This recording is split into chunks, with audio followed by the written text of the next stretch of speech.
11 апреля 2021 года состоятся выборы в 448 местных кенешей. С целью повышения инклюзивности регистрации избирателей Центральная избирательная комиссия и Государственная регистрационная служба организовывают мобильные автобусы, которые приедут в каждый уголок Кыргызстана с 1 по 20 марта.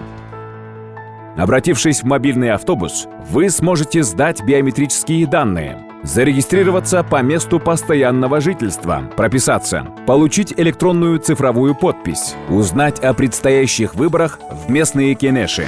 Мобильные автобусы будут работать с 10 до 16 часов на центральной площади или у входа в центральный рынок вашего города, села, согласно графика, размещенного на сайте Центральной избирательной комиссии. Для сдачи биометрических данных не забудьте взять с собой паспорт. Для получения других услуг могут потребоваться дополнительные документы, перечень которых вы можете заранее получить, обратившись по номеру 119 или 1255.